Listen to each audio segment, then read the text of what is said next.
पसे पर्दा बैठकर सुनने वाली मेरी इज़्ज़तदार और माँ और बहनों, अरकान असम्बली मजलिस इत्तेहादुल मुस्लिमीन उत्तर प्रदेश के मजलिस इत्तेहादुल मुस्लिमीन के सदर जनाब शौकत साहब, आज का ये जलसा 2007 18 मई को मक्का मस्जिद में जो बम ब्लास्ट हुआ, जिस बम ब्लास्ट में 9 लोगों की जानें गई, 9 लोग शहीद हुए और फिर पुलिस फायरिंग में और 5 लोगों की मौत हुई। 2007 18 मई के बम ब्लास्ट के बाद 40 से ज़ायद मुस्लिम नौजवानों को गिरफ्तार किया गया और हैदराबाद से बाहर एक फार्म हाउस पर कई दिन कई हफ्ते उनको रखकर मारा गया, पीटा गया। कभी उनको इलेक्ट्रिक का शॉट दिया गया और सबसे एक ही सवाल होता था कि तुम कबूल कर लो कि मक्का मस्जिद का बम ब्लास्ट तुमने किया। ये तमाम बातें जब दिल्ली से कौमी अक़लियती कमीशन का एक वफद आया, यहाँ पर अक़लियती कमीशन ने एक इंक्वायरी एडवोकेट को अपॉइंट किया, जिसने जेल को जाकर जिन मासूम बच्चों को गिरफ्तार किया गया था उन तमाम से बयानात लिए। उनसे मुलाकात करने के बाद ये रिपोर्ट में तमाम बातें आई। उसके बाद जब ये बम ब्लास्ट सीबीआई के हवाले किया गया, तो जब सीबीआई के पास ये मसला आया, उस सीबीआई की इंक्वायरी में पहली चीज सीबीआई ने कही कि मुसलमान नौजवानों को जो हैदराबाद से भेजा, उनको उठाकर उन पर जुल्म ज्यादती की गई, वो इस बम ब्लास्ट से मुलविस नहीं है। और सीबीआई ने अपनी इंक्वायरी में, जब उनकी इंक्वायरी आगे बढ़ती गई, तो सीबीआई ने अपनी इंक्वायरी में कहा कि देवेंद्र, लोकेश, जोशी, कलसांगरे और स्वामी असीमानंद इसमें एक मुलविस है। देवेंद्र और लोकेश को गिरफ्तार किया गया, उनके ऊपर फोटोग्राफर हिंदुस्तान की इंडियन पीनल कोड के सख्त से सख्त दफात लगाए गए। एक्सप्लोजिव एक्ट, कत्ल का मुकदमा और फिर अनलॉफुल एक्टिविटीज प्रिवेंशन एक्ट भी लगाया गया, यूएपीए। सीबीआई के बाद इस दरमियान में एनआईए बनी, नेशनल इन्वेस्टिगेटिंग एजेंसी, एनआईए के हवाले केस कर दिया गया। एनआईए के केस हवाले करने के बाद यूएपीए लगाया गया। 2007 18 मई को ये वाकया हुआ, बहुत बड़ा दहशतगर्दी का वाकया। जुमे का दिन था, नमाज खत्म ही हुई थी कि हाउस के सामने जहां पर चबूतरा है, जिस पर लोग नमाज पढ़ने के बाद बैठ जाते, वहां पर बम रखे गए और मक्का मस्जिद में जैसे ही नमाज खत्म होने के बाद बम ब्लास्ट हुआ, 5 लोग उसी मुकाम पर जानी माज पर शहीद हो गए। 4 लोगों को जख्मी हालत में उठाकर जब दवाखाने को लेकर गए तो 4 लोगों के कई जख्मी हुए थे, जिसमें से 4 भी बाद में शहीद हो गए। हमारा आज का इस जलसा रखने का मकसद ये है कि जब सीबीआई ने और एनआईए ने इन तमाम मुजरिमीन को गिरफ्तार किया, कैसे 12 मार्च 2014 को आंध्र प्रदेश की हाई कोर्ट ने जब इनको बेल दे दिया तो कानून ये कहता है कि जिसके ऊपर UAPA लगा हुआ है, unlawful activities prevention act, national investigating agency के तहत बेल मिलने के बाद 90 दिन के अंदर ये काम होना चाहिए था कि इस बेल के खिलाफ सुप्रीम कोर्ट में SLP फाइल होती और इन तमाम लोगों की बेल की कैंसलेशन के लिए पिटीशन फाइल होता सुप्रीम कोर्ट में। आप जानते हैं कि 12 मार्च 2014 को जब ये हाई कोर्ट का ऑर्डर आया बेल का, उसके फौरन बाद मोहतरम शिंदे साहब हिंदुस्तान के होम मिनिस्टर थे, मैंने उनसे बात की और कहा कि देखो हाई कोर्ट का ऑर्डर आया है, आप लोग अभी भी हुकूमत में हैं, यकीनन पूरे हिंदुस्तान में इलेक्शन का माहौल है, इलेक्शन होने जा रहा है, मगर आपके पास पावर है, आप ऑर्डर जारी करिए कि फौरन बेल के खिलाफ सुप्रीम कोर्ट में अपील आयद की जाए। हमारी बात पर कुछ एक्शन नहीं लिया गया। पार्लियामेंट के इलेक्शन हो गए, नतीजा आया, बीजेपी की हुकूमत को इख्तिदार मिला, 200 MP जीत कर आए और बीजेपी की हुकूमत ने यह फैसला लिया कि देवेंद्र और लोकेश के ऊपर कोई मुकदमा नहीं है, हम सुप्रीम कोर्ट में बेल आयद, इसके खिलाफ पिटीशन नहीं आयद करेंगे। सवाल यह पैदा होता है कि कौन सा इंसाफ है ये? आपका कानून ये कह रहा है कि 90 दिन के अंदर सर्टिफाइड बेल के ऑर्डर की कॉपी मिलने के बाद अपील करना है इस बेल के खिलाफ, मगर बीजेपी की गवर्नमेंट ने कहा कि हम अपील नहीं करेंगे, इसलिए कि देवेंद्र और लोकेश और असीमानंद पर कोई केस ही नहीं। यह मिनिस्ट्री ऑफ होम अफेयर्स ने ऑर्डर लिख कर दिया कि हम अपील नहीं करेंगे। सवाल यह पैदा होता है कि जो लोग मारे गए, मैं आपको याद दिलाना चाहता हूं, 18 मई 2007 को अगर आज भी आप जाकर इंटरनेट पर पूरे अखबारात की तस्वीर उठाकर देखेंगे तो एक मोहम्मद समीर 15 साल के बच्चे की तस्वीर नजर आएगी, जिसका आधा चेहरा सर फटा हुआ खून से, जो 15 पारों का हाफिज था, वो खिलवत का रहने वाला बच्चा। हम पूछना चाहते हैं बीजेपी की गवर्नमेंट से कि 15 साल समीर से इंसाफ कौन करेंगे? फिर उसके बाद मोहम्मद जाफर जो तालाब कट्टे के रहने वाले थे, उनकी वहीं पर मौत शहीद हो गए। शेख नईम भवानी नगर के मिस्रीगंज के साजिद बम ब्लास्ट में शहीद हो गए। अजीम ताड़बन के मोहम्मद अजीम ताड़बन का रहने वाला, एक शफीक फिलखाना के, इरफान शरीफ नवाब साहब कुंटे के, यूसुफ खान महाजरीन कैंप के, और एक मोहम्मद रियाज जो करीम नगर मेटपल्ली से एक बेकरी में मुलाजिम थे, अपने घर के वाहिद कमाने वाले थे, और उनके घर में 2 उनके भाई थे जो जहनी तौर पर इनका तवाजुन ठीक नहीं। 9 लोग बम ब्लास्ट में शहीद हो गए और बीजेपी की हुकूमत मरकज की कहती है कि देवेंद्र और लोकेश के ऊपर कोई मुकदमा नहीं, और हमारे प्राइम मिनिस्टर सारी दुनिया में जाकर कहते हैं सबका साथ सबका विकास।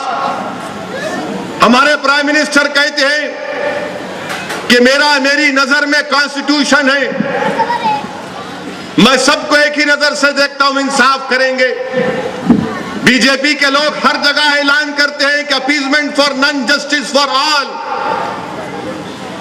किसी की खुशामद नहीं, सबके लिए इंसाफ। तो फिर ये खुशामद आप देवेंद्र की और लोकेश की क्यों कर रहे हैं? असीम आनंद क्या तुम्हारा सग्गा है? क्या देवेंद्र से तुम्हारा क्या रिश्ता है? लोकेश से तुम्हारा क्या रिश्ता है? हमको बताओ। जिनके खिलाफ बम ब्लास्ट करने का इल्जाम है, उनको बेल अगर मिलती है हाई कोर्ट से तो सुप्रीम कोर्ट था, आप सुप्रीम कोर्ट में अपील नहीं करते। क्यों अपील नहीं करते सुप्रीम कोर्ट में इसके खिलाफ? आज भी आपके पास वक्त है। मैं चैलेंज कर रहा हूं बीजेपी गवर्नमेंट को, अगर तुम सबका साथ, सबका विकास, justice for all, appeasement for none, मेरा कॉन्स्टिट्यूशन फर्स्ट, तो मैं आपको बता रहा हूं इंसानियत इस बात का मुतालबा करती कि जो जालिमों ने मस्जिद के अंदर बम ब्लास्ट किया, आप उनके बेल के खिलाफ सुप्रीम कोर्ट को जाइए, बताइए कि आप सबके लिए बराबर हैं। मगर ऐसा नहीं होता। मैं आपको बताऊंगा तो हैरत होगी कि असीमानंद, जिसके ऊपर समझौता ट्रेन रखने में बम ब्लास्ट रखने का भी इल्जाम है, उसको पंजाब हरियाणा हाई कोर्ट ने बेल दे दी। असीमानंद को बेल मिल गई समझौता के ट्रेन ब्लास्ट में। यह गवर्नमेंट अपील करना नहीं चाहती। हमारे प्राइम मिनिस्टर बोलते सबका साथ, सबका विकास, इंडिया फर्स्ट। बताइए कौन सा इंडिया फर्स्ट है ये? आप बोलते हैं कि सबसे बड़ा दुश्मन इस मुल्क का टेररिज्म है, हम खात्मा करेंगे। तो बताओ जो जिनके ऊपर टेररिज्म का इल्जाम है, आप उनको बेल मिलती है, उस बेल के खिलाफ सुप्रीम कोर्ट में सेल्फी आयद नहीं करते आप। और मेरे अजीज दोस्तों, मैं जो कुछ यहां कह रहा हूं महज कोई बात नहीं कह रहा हूं। मेरे पास जो चार्जशीट दायर की गई थी, उस चार्जशीट की कॉपी यहां मेरे पास है। ये चार्जशीट है, ये चार्जशीट की कॉपी है। और ये चार्जशीट की कॉपी क्या कहती है सुनो। मैं शायद मेरी आवाज मीडिया के जरिए प्राइम मिनिस्टर तक पहुंच जाए। मेरी हर तकरीर पर कुछ ना कुछ जुमला पकड़ लेते आप लोग। चलिए आज पूरी तकरीर आपको दे रहा हूं, पकड़ो इसको। ये चार्जशीट है। ठहरिए ठहरिए, ये एहतजाजी जलसा है, जिंदाबाद के नारे नहीं मारना है आप। ये चार्जशीट की कॉपी है। चार्जशीट की कॉपी में देवेंद्र गुप्ता नाम लिखा गया। पढ़िए ऑक्यूपेशन में क्या लिखा गया है। मैं नहीं कह रहा हूं, चार्जशीट कह रही है। अगर कैमरा जूम कर सकता है तो देखो, ऑक्यूपेशन लिखा हुआ है विभाग प्रचारक, आरएसएस ऑफिस, केशव कुंज, मुजफ्फरपुर, बिहार। क्या बात है ये? आप चार्जशीट में लिख रहे हैं कि देवेंद्र गुप्ता उर्फ बॉबी उर्फ रमेश, जिसके बाबा का नाम सत्या प्रकाश गुप्ता, इसका ऑक्यूपेशन क्या है? विभाग प्रचारक, आरएसएस ऑफिस, केशव कुंज। दूसरा नाम लिखा गया लोकेश शर्मा का। क्या लिखते हैं लोकेश शर्मा के बारे में? ऑक्यूपेशन क्या है? तो प्रॉपर्टी डीलर एंड आरएसएस कार्यकर्ता। आरएसएस कार्यकर्ता, ये चार्जशीट में लिखा हुआ है। संदीप डांगे के बारे में क्या लिखा हुआ है? ऑक्यूपेशन फॉर्मर आरएसएस प्रचारक। चार्जशीट का सफा नंबर 25।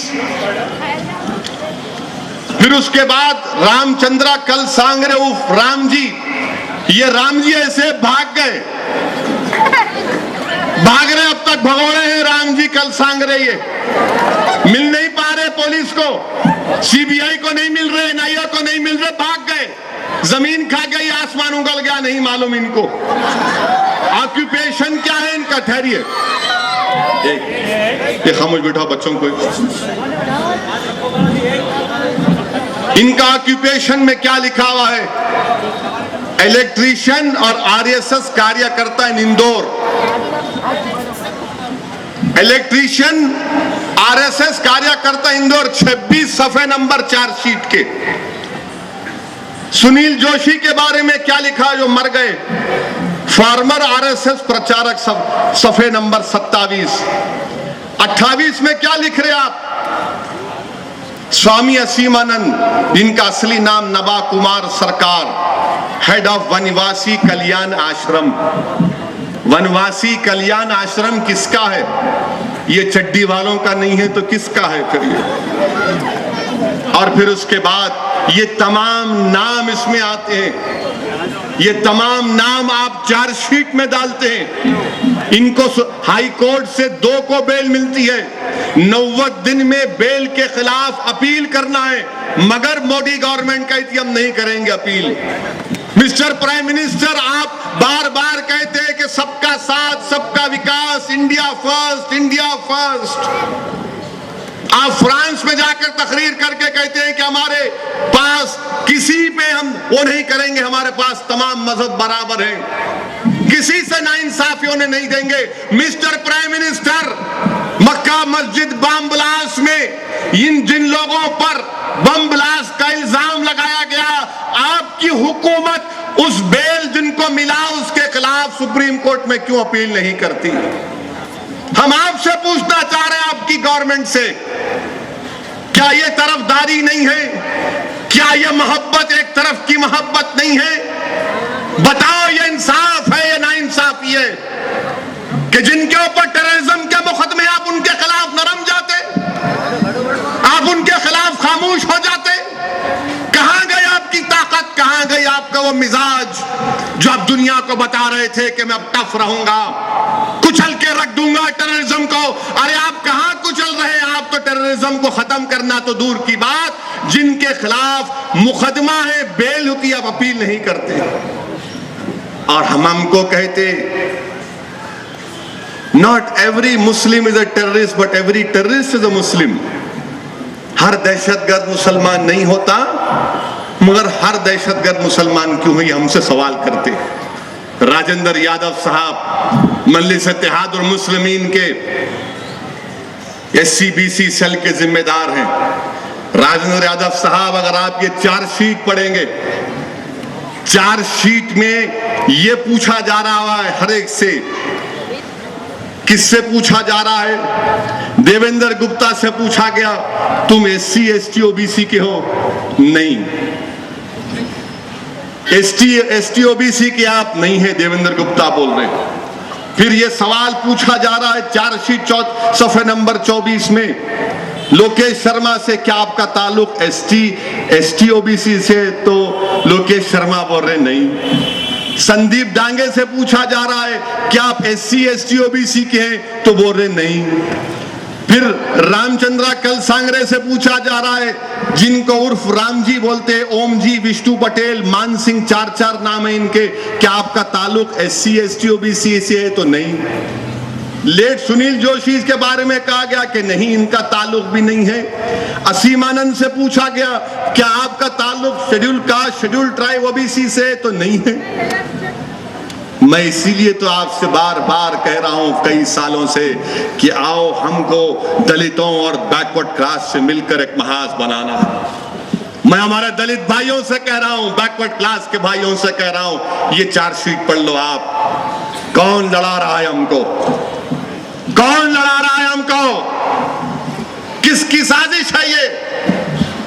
मेरे अजीज दोस्तों, इस जलसे को मुनक्किद करने का मकसद ये है कि ये तमाम चीजें अवाम के सामने रखी जाएं और अवाम को मालूम हो चार्जशीट में क्या क्या नहीं कहा गया।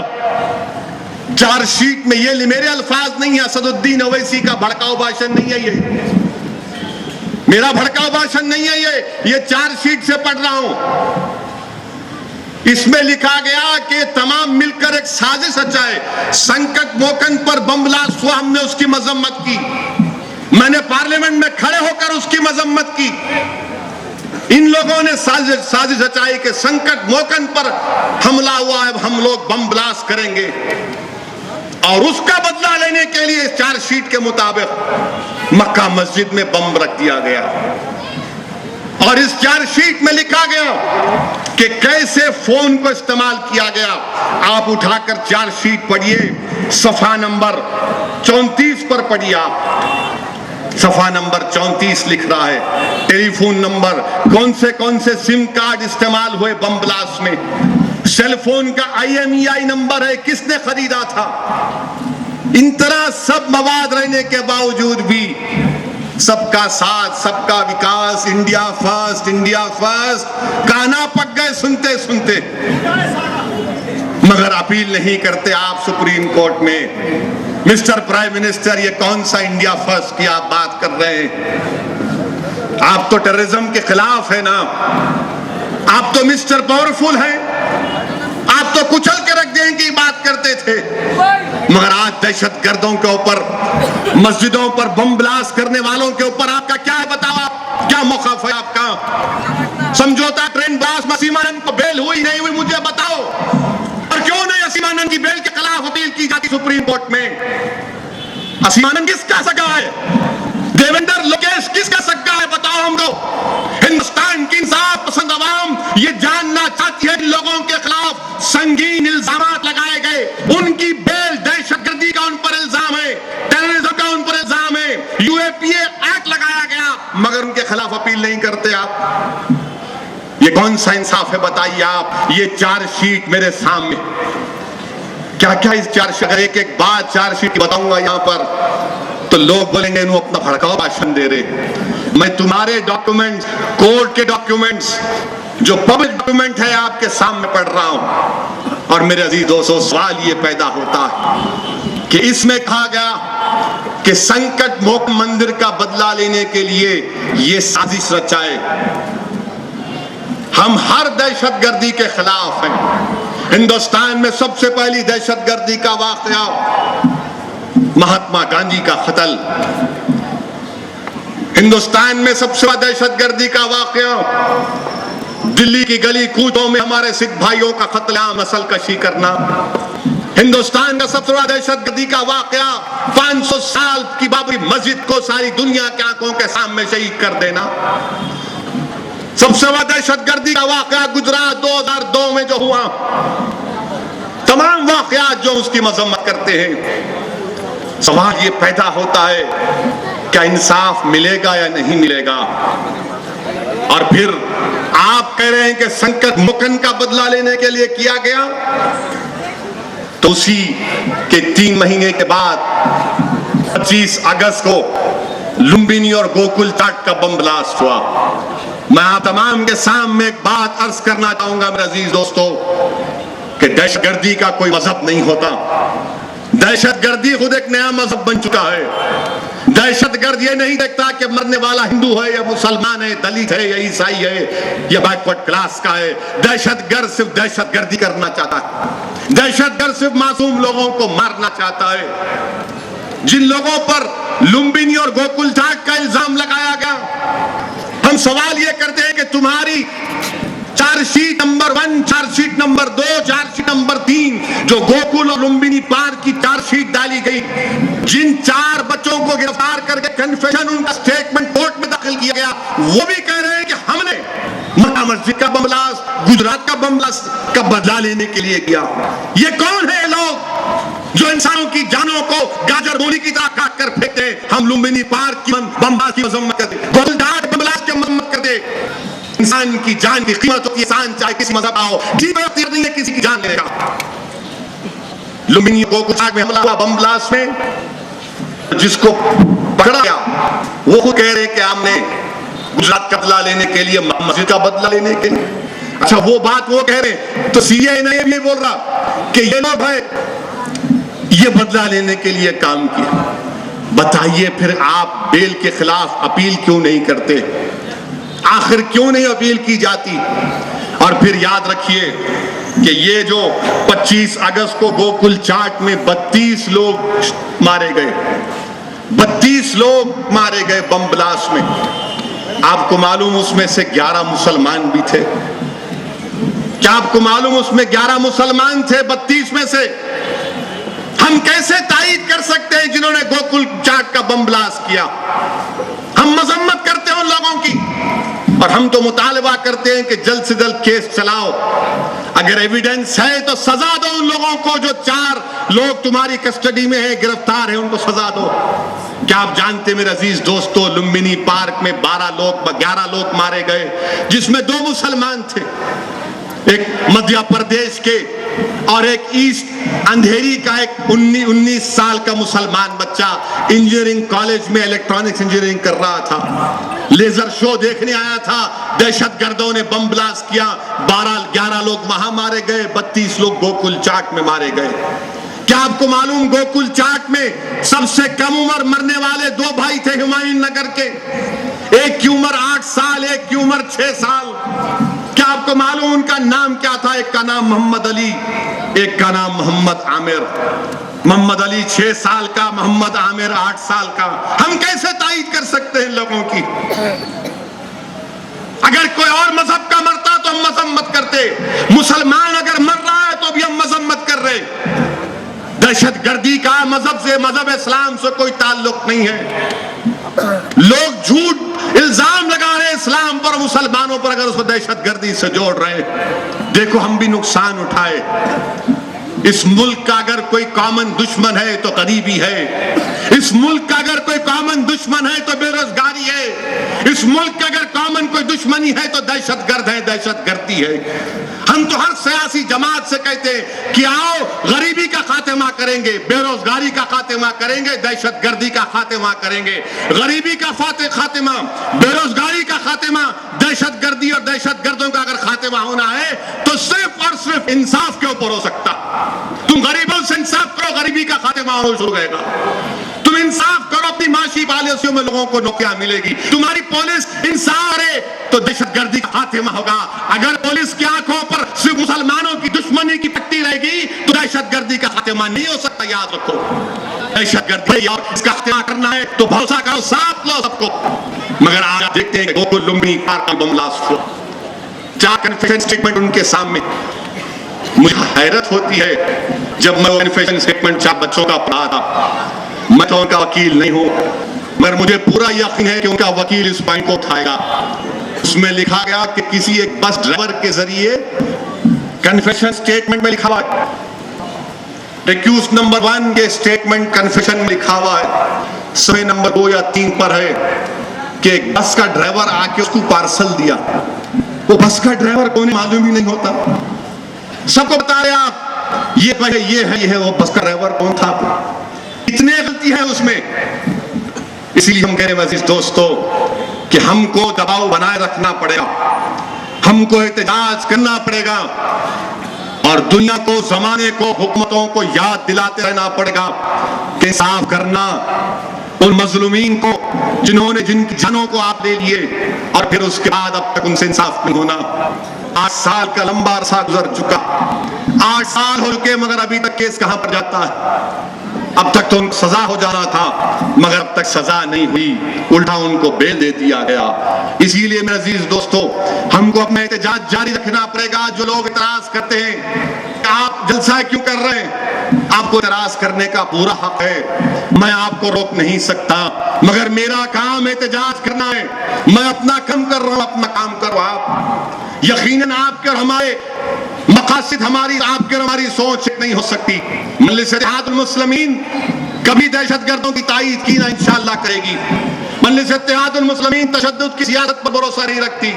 मजलिस इत्तेहादुल मुस्लिमीन हिंदुस्तान के दस्तूर और आईन में रहकर मजलूमीन के हक के लिए लड़ते रहेगी और मजलूमीन के लिए हक के लिए लड़ना, उनके इंसाफ का मुतालबा करना, ये मेरा बुनियादी हक है। दुनिया की कोई ताकत मुझसे यह हक नहीं छीन सकती।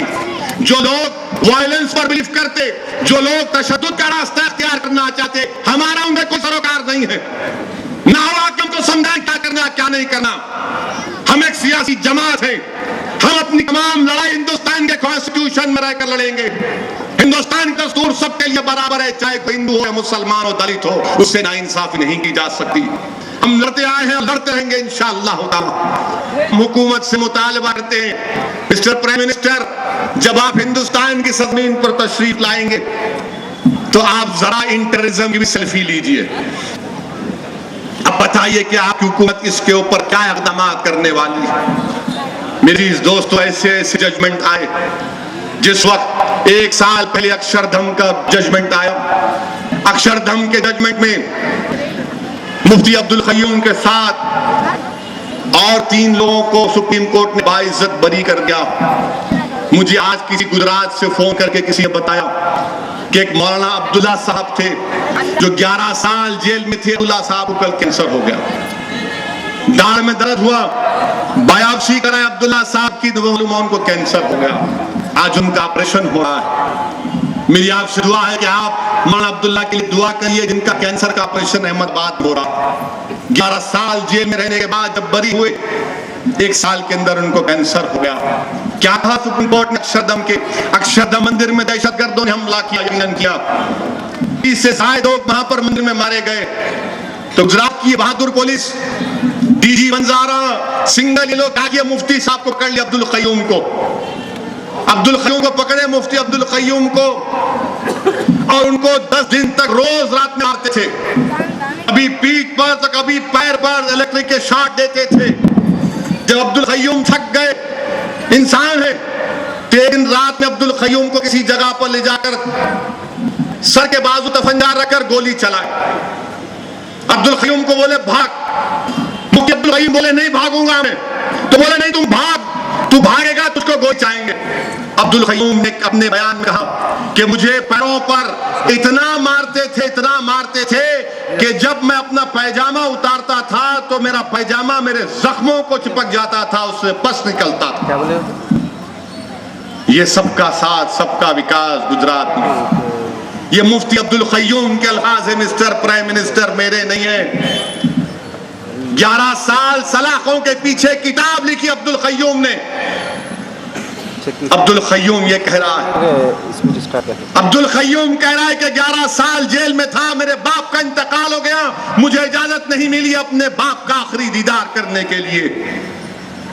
मेरे बच्चे कमसिनी से जवानी में आ गए, मुझे पता भी नहीं चला।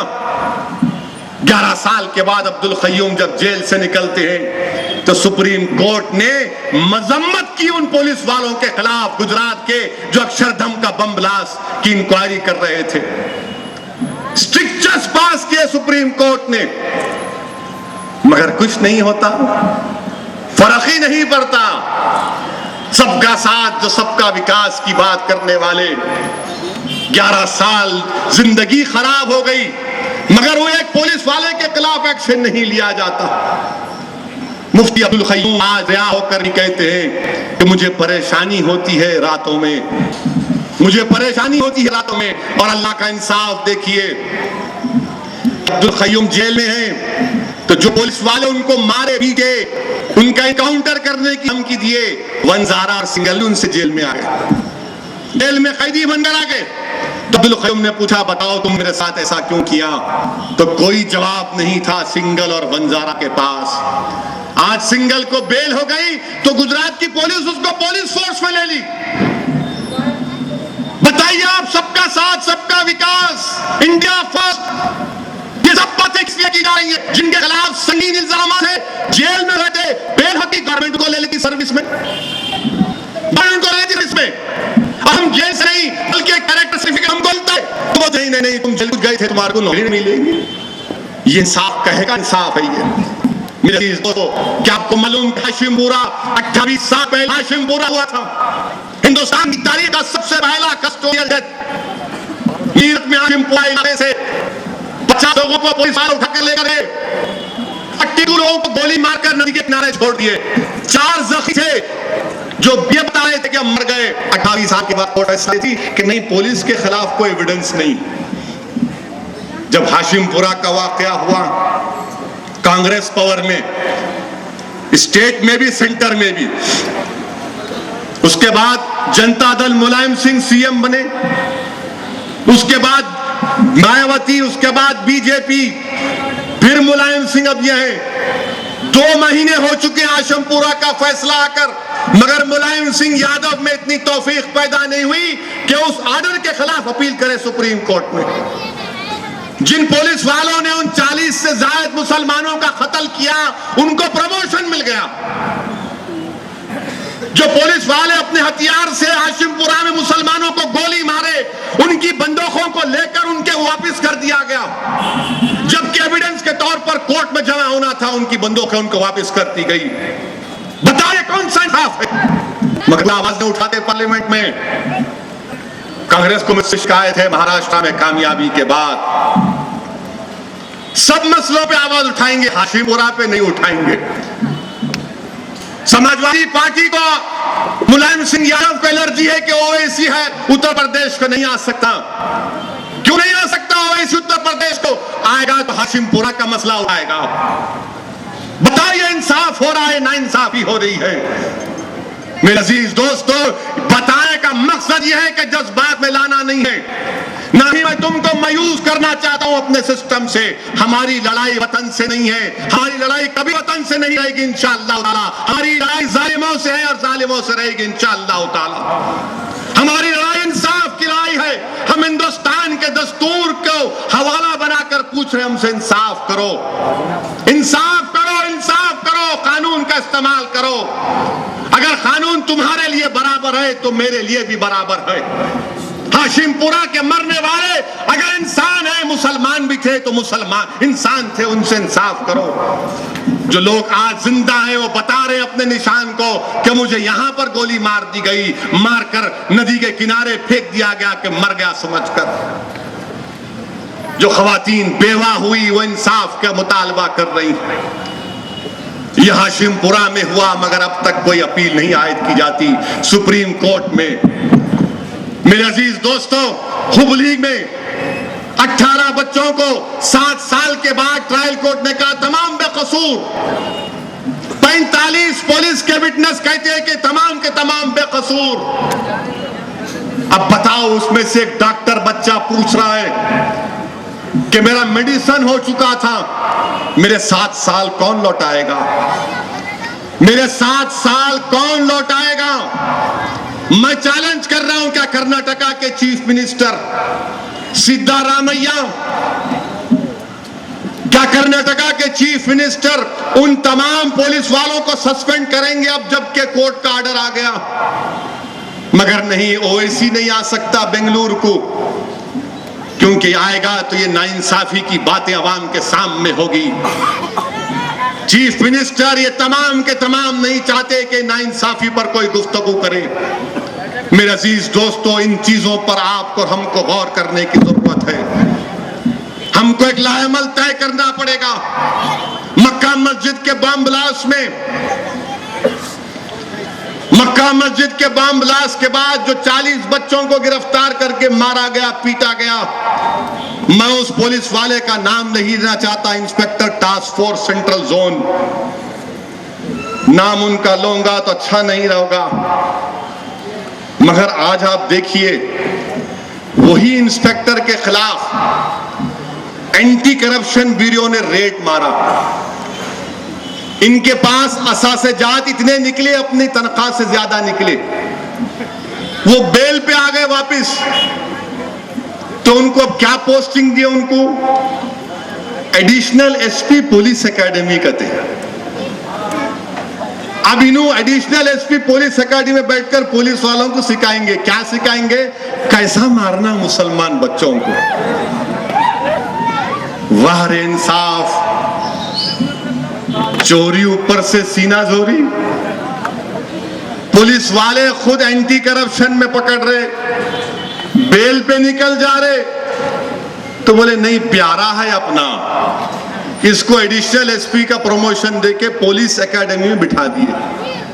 अब ये जहर भरेंगे पुलिस वालों में या दवा का इंतजाम करेंगे? ये मुसलमानों से, दलितों से, बैकवर्ड क्लास से हमदर्दी इंसाफ की बातें करेंगे या इनके खिलाफ बातें करेंगे? ये पूरे पुलिस एकेडमी को, पुलिस बरादरी को सोचना है।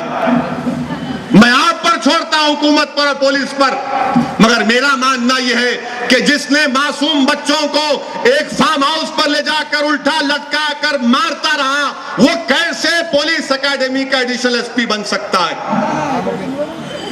कैसे बन सकता है? ये जवाब देना पड़ेगा हुकूमत को, यहां की तेलंगाना की हुकूमत को। मजलिस इत्तेहादुल मुस्लिमीन पर बड़े उंगलियां उठाते आजकल। मैं शुरू से कह रहा था, रियासत अलहदा बनेगी तो फिरका परस्ती बढ़ेगी। कहां है वो लोग जो बड़ी बड़ी बातें करते थे, मुझ पर तनकीद करते थे, मजलिस पर तनकीद करते थे कि अलहदगी के खिलाफ क्यों है? आज तुम्हारी ज़बानें खामोश क्यों है? इल्जाम तुम पर है, तुम सबको सामने आना चाहिए था, क्योंकि तुमने गरीब आवाम को सब्ज बाग दिखाया कि सबसे इंसाफ होगा। कहां इंसाफ हुआ? कहां इंसाफ हुआ? बताओ मुझे। और फिर उसके बाद मक्का मस्जिद की पुलिस फायरिंग में 5 बच्चे मारे गए। अथर मोइनुद्दीन मिस्रीगंज का, हमारे बिलाल नगर का सलीम खान, सैयद आदिल एक 17 साल का बच्चा था। आदिल के ताल्लुक से किसी ने मुझे आकर कहा था, वो साहब वो आपसे मिलना चाह रहा है, एक बच्चा मिला, लेके आओ। वाकया हुआ, बाद में मालूम हुआ कि वही आदिल था पुलिस फायरिंग में। कहां का? अपना फलकनुमा का, मदीना कॉलोनी का। वो शहीद हो गया। इफ्तिखारुद्दीन नूर खां बाजार के, आपको याद होगा जब मक्का मस्जिद की फायरिंग हो रही थी, एक बच्चा एक जख्मी को उठा रहा था। एक बच्चा एक जख्मी को उठा रहा था, उसके पैर में गोली लगी तो वो ऐसी जगह पे जाके गोली लगी जो रग उसके दिल को जाती थी, वहीं खून बह गया, वहीं मर गया। अब तक भास्कर राव कमीशन की रिपोर्ट क्यों नहीं आती? हम तेलंगाना की हुकूमत से मुतालबा करते हैं, चीफ मिनिस्टर चंद्रशेखर राव से, क्या भास्कर राव कमीशन की रिपोर्ट तो निकालो, रखो आवाम के सामने। अगर वो पुलिस को गोल्ड मेडल देती है तो भी तो कोई बात नहीं, मगर रिपोर्ट तो आने दो। क्या इंसाफ का तकाजा नहीं है ये? और मैं आपके सामने कह रहा हूं कि जो पुलिस वाले गोली चला रहे थे, एक पुलिस वाले को, मैं उसका नाम नहीं लेना चाहता, अल्लाह ने मुझे दिखाया। मैं केयर हॉस्पिटल गया था किसी को देखने के लिए, तो एक बाजू से आवाज आ रही थी, असद साहब, असद साहब, असद साहब। इंटेंसिव केयर यूनिट में था ये आदमी। मैं बोला कौन है भाई ये? तो एक पुलिस वाले थे, नहीं आप जाइए। बोला नहीं, दवाखाने मुझे कोई पुकार रहा, मैं देखना चाहूंगा। जैसा ही मैं करीब गया, अरे मैं खामोश हो गया। उसका वजन उस वक्त जो था उसका आधा भी नहीं, वो 30-35 किलो का हो गया। बोला क्या हुआ मियां? तो एक ही अल्फाज थे, साहब माफ कर दो। बोलो साहब गलती हो गई। याद रखो अल्लाह के पास देर है अंधेर नहीं है। आज अगर हुकूमत तुमको बचा रही है तो अल्लाह तो इंसाफ करेगा। तुम जितने अपने नापाक उंगलियों से मजलूमीन पर गोलियां चलाए, अगर तुम ये समझ रहे हो कि तुम्हारी वर्दी की ताकत की बुनियाद पर, हुकूमत की पुष्पनाई पर तुमको मदद मिलेगी, नहीं मिलेगी। इसी दुनिया में इंशाअल्लाह ताला इंसाफ होगा। हम तो लड़ते रहेंगे जब तक असदुद्दीन ओवैसी जिंदा इंसाफ के लिए लड़ता रहेगा। मैं उन तमाम पुलिस वालों से कहना चाह रहा हूं कि जब तक मैं जिंदा हूं लड़ता रहूंगा इंसाफ के लिए। अगर इंसाफ मेरी जिंदगी में नहीं होता तो इन बच्चों से कहेंगे तुम लड़ते रहना इंसाफ के लिए, क्योंकि इंसाफ का मुतालबा करना इंसानियत का बुनियादी हक है। इंसानियत उसी वक्त इंसानियत कहलाएगी जब हम इंसाफ के लिए लड़ेंगे। मुझे पूरा यकीन है कि तुम जेल को जाओगे इंशाअल्लाह ताला। तुम जेल को जाओगे जिस तरह वंजारा सिंगल जेल को गए, जिस तरह पंजाब में मासूम लोगों को मार मार कर जेल में डाल दिया गया, तुमको भी इंशाअल्लाह ताला जेल को जाओगे। अगर जेल को नहीं गए तो अल्लाह तो इंसाफ करने वाला है, और बदतरीन तुम्हारा हिसाब होगा दीन और दुनिया में इंशाअल्लाह ताला। हर वो घर तुम्हारे एक्शन को कोसता। पुलिस डिपार्टमेंट पर जिम्मेदारी है कि ऐसे कीड़ों को, गलत लोगों को, जालिमों पर निकालो अपनी पुलिस फोर्स से। इंसाफ करो, इंसाफ करो। इंसाफ का मुतालबा हम तुमसे करते हैं। मेरे अजीज दोस्तों, ये हालात और वक्त का तकाजा ये है कि हम इन तमाम चीजों पर नजर रखें।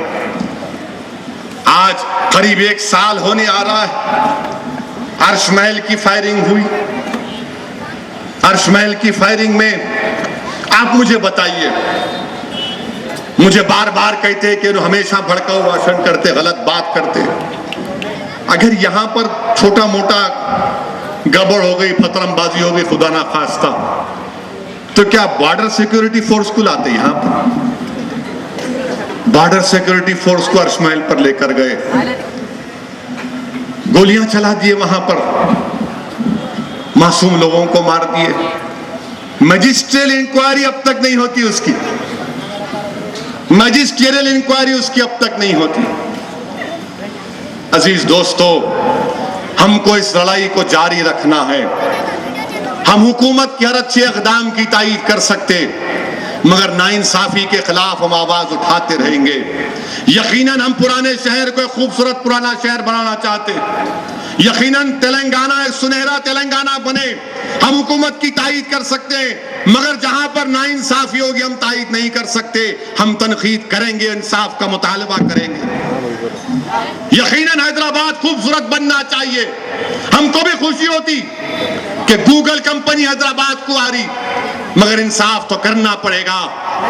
इंसाफ अगर नहीं होगा तो अमन कहां होगा, तरक्की कहां होगी। इंसाफ का राज ताल्लुक अमन और डेवलपमेंट से है।